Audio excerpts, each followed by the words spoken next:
외부 세력의 끊임없는 공격에도 불구하고 이것은 주로 산발랏과 도비아와 그를 따르는 사람들이 지난주 설교에 보면 10번 이상 똑같이 너희들은 공격할 것이다, 너희들은 성을 결국 완성하지 못할 것이다 라고 방해를 놨죠.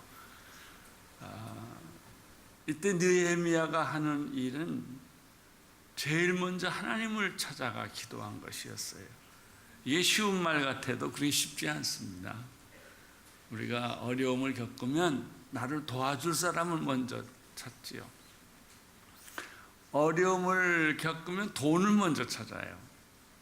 왜냐하면 돈은 세상을 지배하고 있는 세력이기 때문에 그렇죠.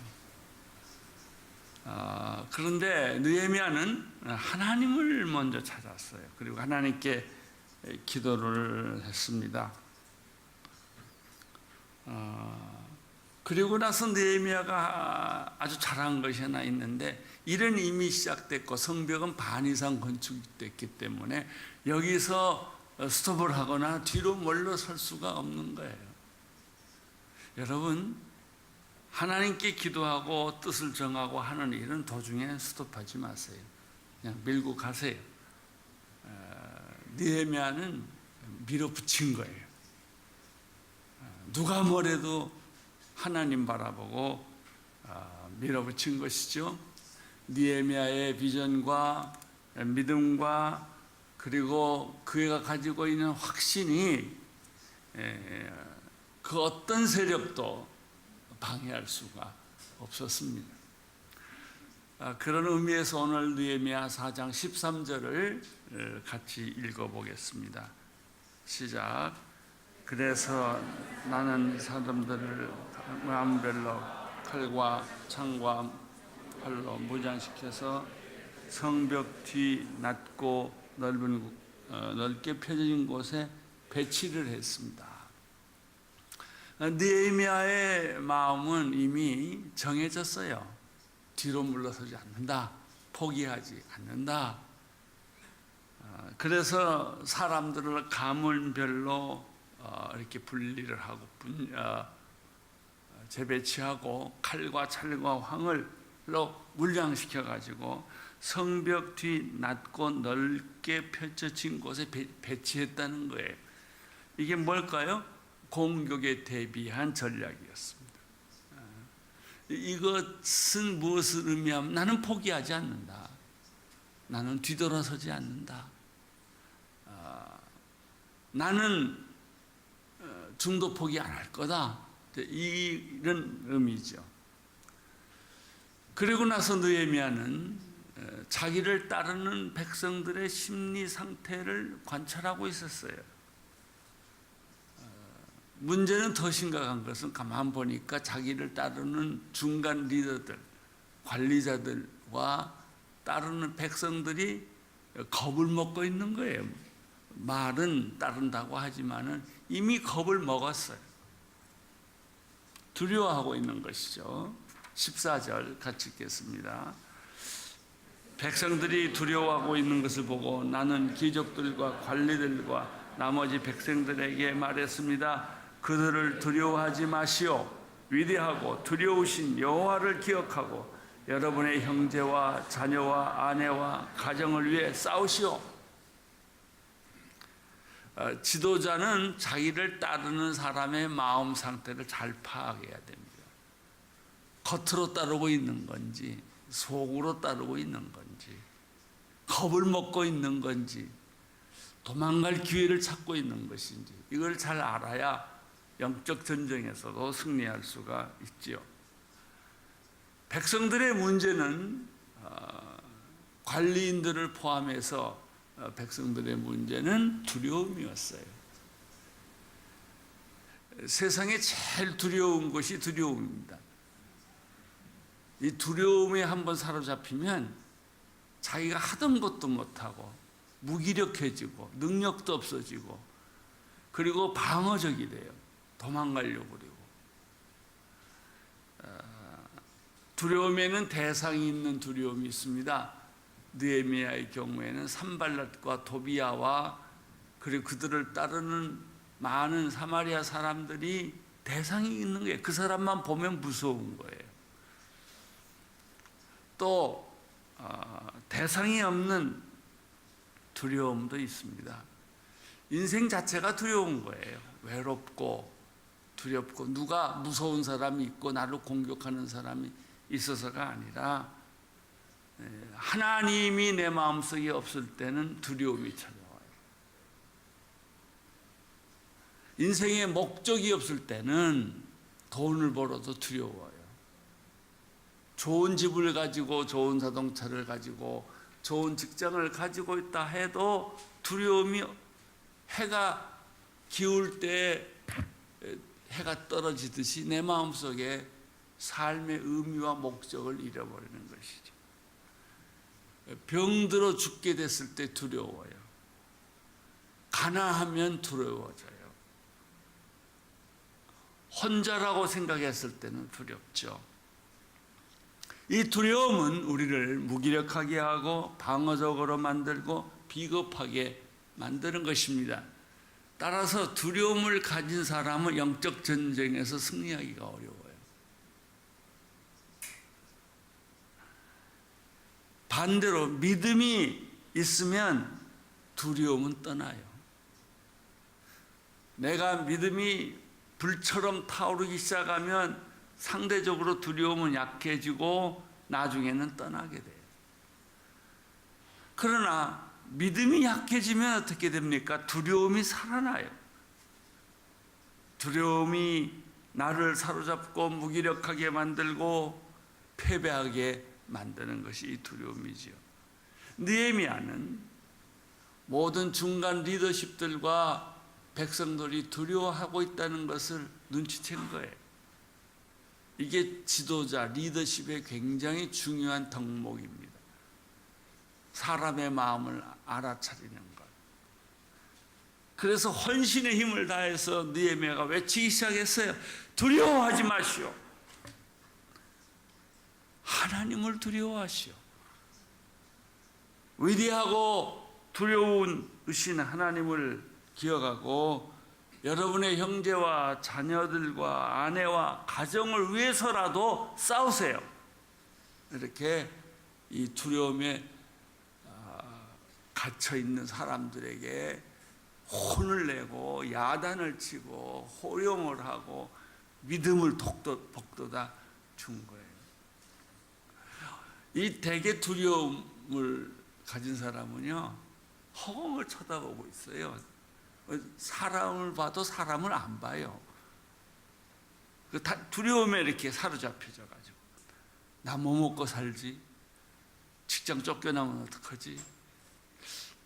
오늘 직장에서 퇴출하라고 얘기가 있었는데 하루 종일 그 소리가 내 머리에 맴맴 도는 거예요. 그 사람은 사람 얼굴을 제대로 못 봐요. 그러나 믿음을 가진 사람은 새 직장 줄 거야. 더 좋은 직장 줄 거야. 언제나 우리는 문에 갇혀 있는 것 같아요. 그런데 내가 나가려는 그 문이 닫혔을 때 당황을 해요. 그런데 한 문이 닫히면 또 한 문이 열려져 있는 거예요.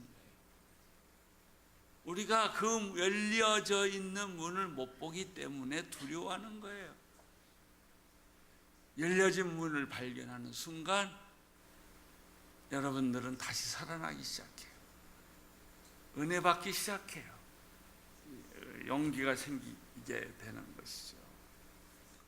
여기서 발견하는 것은 무엇입니까? 첫째, 반대하고 조롱하는 사람들을 두려워하지 말라는 거예요. 사실 그들의 조롱과 비난과 반대는 아무 힘이 없어요. 언제나 아무 힘이 없는 사람이 큰 소리 쳐요. 대개 얘기 들어보고 조용조용히 말하는 사람은 좀 생각해 볼 필요가 있고요. 큰 소리 치는 사람은 별 볼 일 없는 사람들이 대부분이에요. 설교도 마찬가지예요. 준비된 설교를 하는 사람은 조용조용히 얘기하고요. 준비 안 된 설교는 큰 소리를 쳐요. 인생도 마찬가지예요. 과장하고 사람한테 과시하는 사람은 내용이 없어요. 그래서 귀족들과 관리들과 나머지 백성들에게 살아계신 하나님을 바라보게 하고 두려움을 보지 마라. 두려움을 보면 두려움이 빨려 들어간다. 그걸 차단하고 하나님을 바라보게 했죠. 또 한 가지는 여러분의 형제들이나 자녀들이나 아내와 가정을 위해서라도 싸우라는 것입니다. 첫째는 하나님을 두려워하고 믿음을 가지고 싸우라는 얘기고요. 두 번째는 이 문제가 정 자신이 없을 수도 있죠. 그러면 내 아내나 내 자녀나 내 가정을 위해서라도 너는 네 가정을 지켜야 되지 않냐. 세상에서 제일 무책임한 사람은 자기 가정 안 지키는 사람이에요. 자기 가정 버리고 마음대로 사는 사람, 참 불쌍한 사람입니다. 그러니 그 사람이 병들거나 인생이 나이가 들거나 하면 누가 그를 도와주겠어요? 왜? 젊었을 때 가족을 다 버렸으니까. 느헤미야가 선언합니다. 우리는 이미 그들의 전략을 알고 있다. 하나님께서도 악인의 계획을 꺾으셨다는 것을 알고 있다. 이렇게 이야기를 합니다. 우리가 잘할 수 있다는 우리의 감정을 선동시킨 게 아니라 이 적들은 이미 하나님이 꺾으셨다고 하는 사실을 느헤미야가 선포를 합니다. 사랑하는 성도 여러분, 마귀는 이미 졌어요. 예수님은 이미 승리하셨어요. 더 이상 우리는 마귀를 두려워할 필요가 없어요. 마귀는 종이 호랑이에 불과해요. 우리가 믿음으로 가지고 나가면 너희는 마귀를 대적하라 그리하면 저가 피하리라. 그들은 물러갈 수밖에 없어요. 요즘 크리스천의 비극이 뭐예요? 세상을 보고 우리가 두려워한다는 거예요. 우리는 교회도 조그만데, 우리는 모인 사람도 별로 없는데, 그래서 세상에 기죽고 산단 말이죠. 아니에요. 여러분은 세상을 이긴 사람이에요. 왜냐하면 예수님이 세상을 이겼기 때문에 그렇습니다. 15절을 한번 다시 보겠습니다. 4장 15절 시작. 우리의 원수들은 우리가 그들의 계획을 알고 하나님이 그들의 계획을 꺾었다는 것을 들었습니다. 그제야 우리 모두 성으로 돌아와 각자 하던 일을 계속했습니다. 두 가지죠. 하나님이 너희와 함께 계신다. 하나님이 이미 승리하셨다. 저들을 꺾었다. 라는 것이 하나고요. 또 하나는 내 가정을 위해서라도 내가 이렇게 살면 안 된다. 체면이 어디 있냐? 부끄러움이 어디 있느냐? 내가 가족을 위해서라면 못할 일이 뭐가 있냐? 이제 이것이 이스라엘 백성들로 하여금 다시 성벽을 쌓는데 힘을 보태 준 거예요. 16절에 보면 제가 읽겠습니다. 그날부터 내 부하들의 절반은 그 일을 계속하고 나머지 절반은 갑옷을 입고 창과 방패와 활로 무장을 했습니다.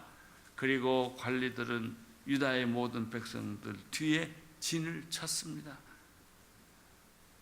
2분의 1은 일을 하고 2분의 1은 창과 갑옷과 방패와 활을 가지고 무장하고 원수들을 대적할 준비를 하고 있었던 것이죠. 이미 그들의 얼굴에는 두려움은 사라졌고 승리의 기쁨으로 환희에 가득 차 있었을 거예요. 이게 참 중요합니다. 기가 살면 모든 일이 잘 되고요. 기가 죽으면 될 일도 안 돼요. 세상에서는 기라고 말하고 우리 성경에서는 성령이라고 말해요. 성령이 내 안에 충만하면 모든 게 다 쉬워 보이고 모든 것이 다 내 발 아래에 있는 것처럼 느껴지는 거예요. 얼마나 신이 나고 흥분되고 긴장감이 도는 분위기입니까? 절반은 성벽을 쌓고 절반은 갑옷과 창과 방패와 활을 가지고 반대자들의 공격에 대비하고 있으니 말이죠. 하늘을 찌를 듯한 기백이 흘러 넘쳤습니다. 자, 17절 18절을 한번 같이 또 읽어보겠어요. 시작. 건축 자재를 실어 나르는 사람들은 한 손으로 일을 다하고 다른 한 손으로 무게를 들었습니다. 그리고 성벽을 쌓는 사람들은 각자 칼을 허리에 차고 일했습니다. 다만 나팔 부는 사람만 나와 함께 있었습니다. 옛날에 포클랜드 전쟁이라는 것이 있었죠. 영국과 아르헨티나의 싸움이 있었는데 그 큰 배의 선장이 영국 사람이 예수를 잘 믿는 사람이었어요. 이 사람 한 손에는 지휘본이 있고 한 손에는 성경책이 있었어요. 그러고 싸웠어요. 두려움이 오면 성경을 붙들고 보고 기도하고, 그래서 그 전쟁에서 승리했다는 것이죠. 한 사람도 예외 없이 다 성벽 공사하는데 참여를 했습니다. 여기 보면 모든 사람이 예외 없이 다 공격을 했는데 한 사람만 일에 참여하지 않았어요. 나팔수예요. 느헤미야는 나팔수를 꼭 데리고 다녀요. 왜냐하면 성벽이 하도 크니까 어디서 공격할 적이 나타날지 모르니까 적이 나타나면 나팔수가 나팔을 부는 거예요. 그러면 각자 흩어져서 일하던 사람이 한 곳으로 쫙 모이게 됐습니다. 19절 20절 같이 읽겠습니다. 시작. 그때 내가 귀족들과 관리들과 나머지 백성들에게 말했습니다. 이 일은 크고 방대하기 때문에 일하는 지역이 넓고 우리는 성벽을 따라 서로 너무 멀리 떨어져 있습니다. 그러니 여러분 어디에 있든지 나팔 소리를 들으면 우리 쪽으로 집결하십시오. 우리 하나님께서 우리를 위해 싸울 것입니다. 그 밑에 언더라는 우리 하나님께서 우리를 위해서 싸우실 것이다. 여러분, 내가 싸우면 사탄의 세력을 이길 수가 없어요. 그러나 하나님이 싸우면 반드시 마귀는 울며 통곡하며 떠날 것이며 한 길로 왔다 일곱 길로 다 도망가 버리고 말 것입니다. 하나님께서 우리를 위해 싸우실 것이다. 이것이 느헤미야의 믿음이요 신앙이요 확신이었어요. 여러분께서 하시는 일이 여러분의 일이 아니라 하나님의 일이라는 확신을 가지세요. 비록 직장에 나가더라도 그것이 하나님의 일이라고 생각하고 나가서 직장에서 일을 하면 나중에 사람들이 여러분을 알아볼 거예요. 저 사람은 돈 벌기 위해서 나왔다. 저 사람은 하나님의 사랑 같지 않다라고 느껴지면 사람들이 그를 안 따라가요.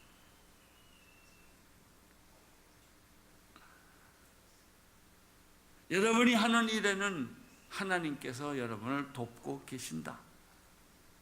싸우고 계신다. 이런 믿음이 있어야 그 일에도 내가 자신감이 있는 거예요. 이 사람들은 이 믿음 때문에 동틀 때부터 별이 뜰 때까지 쉬지 않고 최선을 다하여 성벽을 건축했다는 것입니다. 21절 같이 읽으세요. 시작.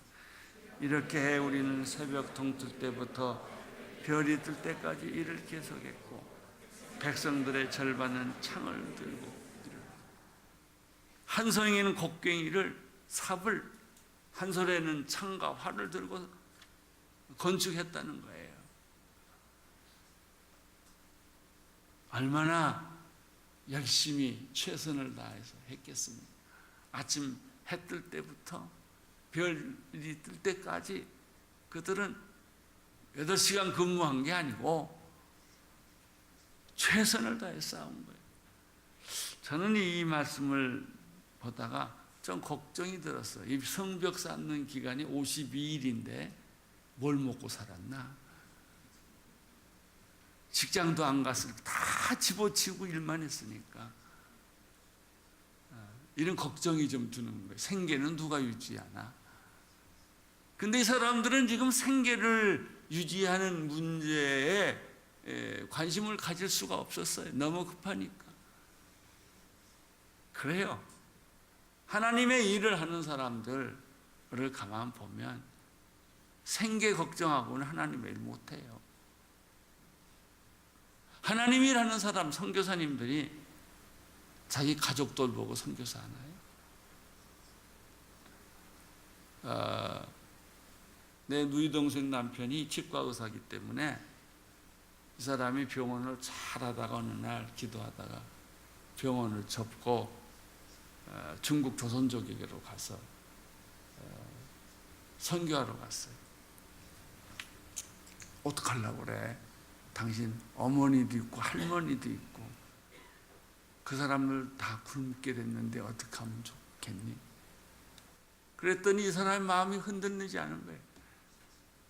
하나님이 하시겠지요. 나는 그냥 갑니다.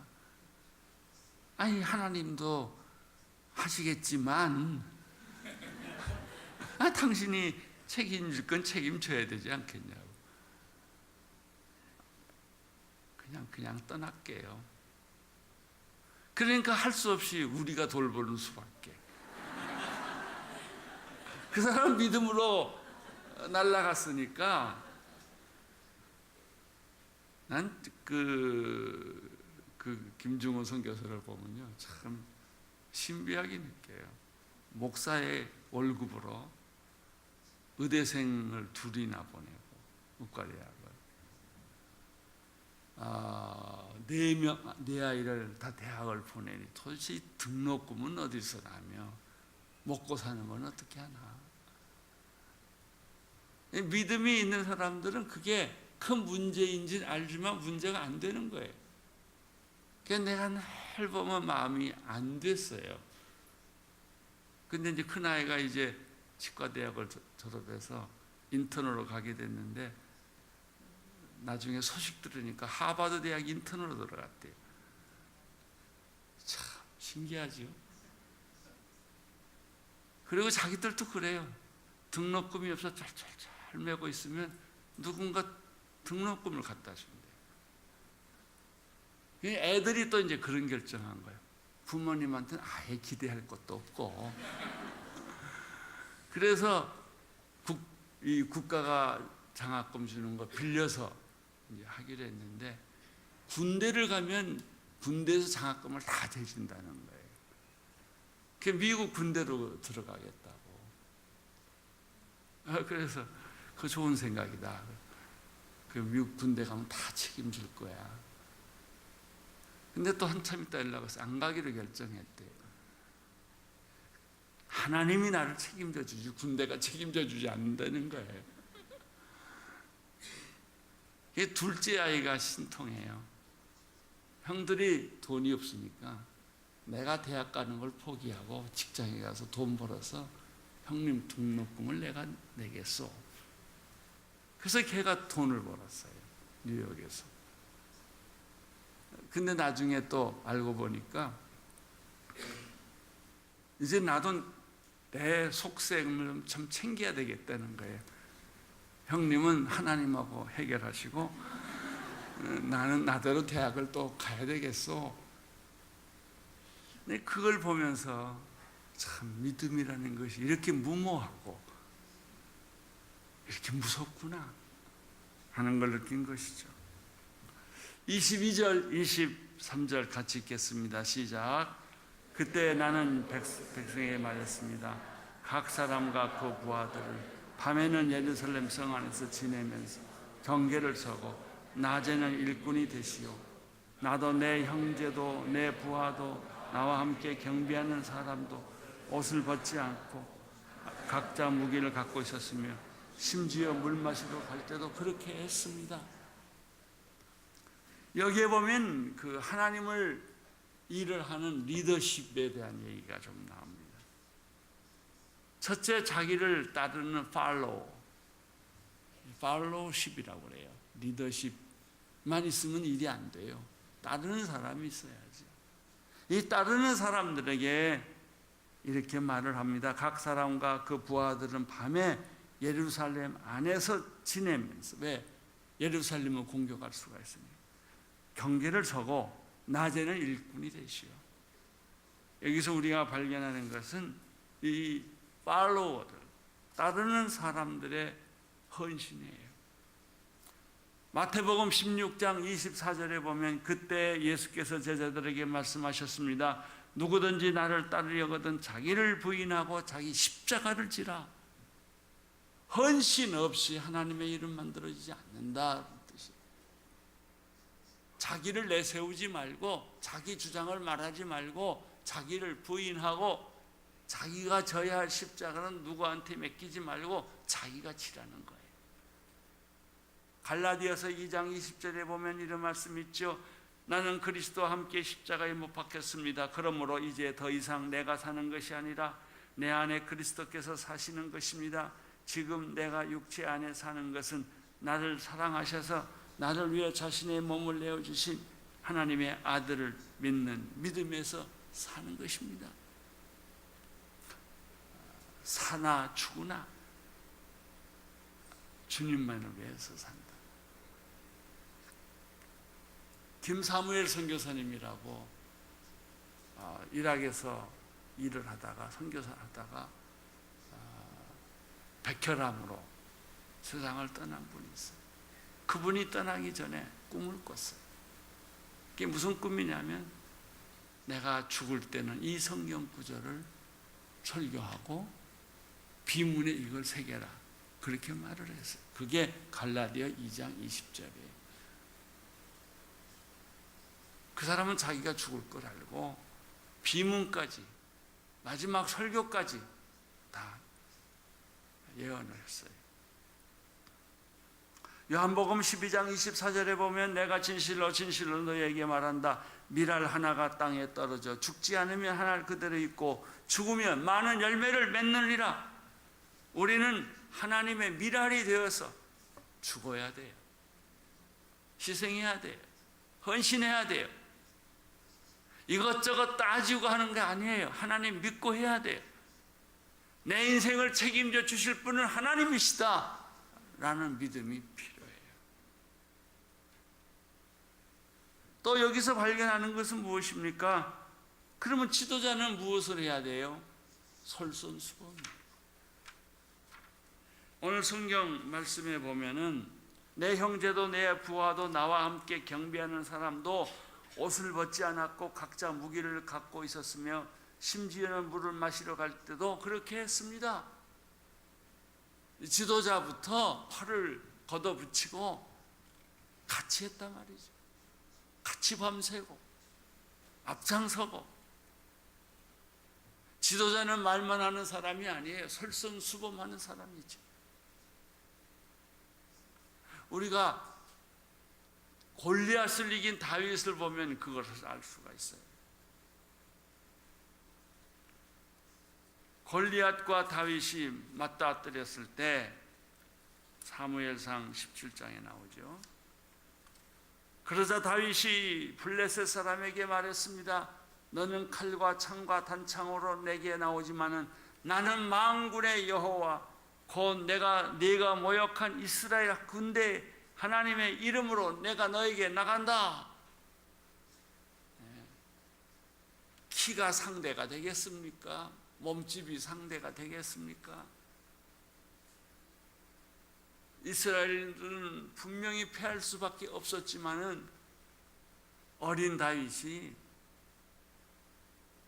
그가 책임을 지고 그 전쟁터 한복판에 나가서 육척장신인 골리앗을 향하여 소리를 지르고 만군의 여호와 이름으로 난 내게 나간다. 그래서 그를 죽이고 목을 베지 않았습니까? 예, 이 리더십에는 리더의 솔선수범이 중요합니다. 지도자의 비전과 믿음이 중요합니다. 나도 같이 밤새고 옷 갈아입지 않고 물 먹으러 가지 않고 같이 나는 이 성벽을 쌓겠다. 이런 지도자가 있었기 때문에 그들은 무사히 성벽을 쌓을 수가 있었던 것이죠. 이것이 우리가 느헤미야를 통해서 배우는 하나님의 말씀입니다. 오늘 우리 시대에는 느헤미야와 같은 지도자가 필요합니다. 만약 교회 목사님들이 이런 마음을 가지고 목회를 했다면 교회가 안 되는 게 이상하지요. 나는 가끔 그렇게 생각해요. 왜 교회가 안 될까?